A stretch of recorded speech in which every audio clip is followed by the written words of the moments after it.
As private frustrations turn into public statements and quiet concerns evolve into unified demands, the balance of power inside the league has shifted in ways no one anticipated even a year ago. Ownership long believed it held the leverage, that players would eventually fall in line to protect their careers and paychecks. But this is no longer that era. Today's athletes have platforms, audiences, and global alternatives that previous generations never possessed. The league was built on the assumption that players needed it. Now, for the first time, the WNBA is being forced to confront a new reality. It needs its players more. That shift became unmistakable when sponsorship representatives began bypassing league offices and contacting agents directly. Brands that had poured millions into the WNBA grew uneasy about the optics of a labor dispute. They didn't want to be tied to a league accused of undervaluing the very athletes fueling its growth. Some sponsors quietly signaled they were prepared to redirect their spending toward individual players instead of the league itself. For many athletes, this was a revelation. Their financial security no longer depended solely on league contracts. Even in the event of a lockout, endorsements, appearances, international opportunities, and private events could sustain them. The threat that once kept players compliant suddenly lost its power. At the same time, league leadership failed to grasp how deeply the cultural landscape had changed. Fans who once followed casually were now emotionally invested in the players' fight for fairness. Social media flooded with support, with many arguing that a lockout would be justified if it forced long-overdue modernization. Younger fans in particular turned their frustration toward league leadership, accusing it of exploiting player popularity without offering proper respect, protection, or pay. Every vague statement and carefully worded response only intensified the backlash. Attempts to control the narrative backfired, adding fuel to a movement that was gaining momentum by the day. Behind closed doors, the players' union prepared strategies that past generations could never have imagined. Coordinated media appearances, social campaigns, and independent partnerships were discussed. Tools designed to ensure players controlled public perception if negotiations collapsed. Analysts noted that this level of preparation signaled something unprecedented. The players weren't bluffing.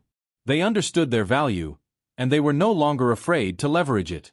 At the center of that confidence stood Caitlin Clark. Her refusal to sign the proposal instantly altered the negotiating landscape.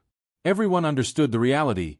If she stayed outside the league during a lockout, the media would follow her. Sponsors would follow her. Fans would follow her. That possibility deeply unsettled executives who had relied on her presence to anchor the league's growth. Her influence became even more apparent as international leagues began circling. Reports surfaced that overseas teams were prepared to offer lucrative short-term deals if a lockout occurred. The idea of top WNBA talent competing abroad while the league sat idle intensified the crisis. For years, the WNBA benefited from being the premier domestic destination for women's basketball. Now, with global investment rising and alternative ventures expanding, that advantage was slipping away. Executives feared that if a lockout dragged on, some players might not return at all. As deadlines drew closer, urgency inside league offices turned into desperation. Some owners pushed for compromise, recognizing the financial damage a prolonged stoppage could cause. Others remained defiant, convinced players would eventually break. That internal divide further weakened the league's position. Meanwhile, the players grew more unified than ever. Veterans viewed this moment as their final chance to secure meaningful change. Younger players saw it as the foundation of their careers. International athletes understood the outcome would shape their long-term futures. And throughout it all, Caitlin Clark's stance became the movement's symbolic centerpiece. Her rejection of the proposal wasn't emotional or impulsive, it was calculated. She understood that this agreement would define the next era of the sport and that accepting it would lock future generations into a system tilted toward executives. Her decision signaled leadership beyond her years. In that moment, she became more than the face of a marketing boom. She became the face of a movement. Now, with negotiations stalled, the league stands at a crossroads. A lockout could derail momentum, alienate new fans, and strain relationships with broadcasters. But it could also force the structural changes players have demanded for decades. The stakes could not be higher, and both sides know the next move will define everything. Pressure on league leadership is mounting by the day. Every stalled negotiation increases the likelihood of a shutdown. Ownership groups are running financial projections, debating how long they can endure a stoppage, and quietly questioning whether they misjudged the power shift entirely. At the same time, players are preparing for a long fight, confident that public support and alternative opportunities will carry them through. One truth has become impossible to ignore.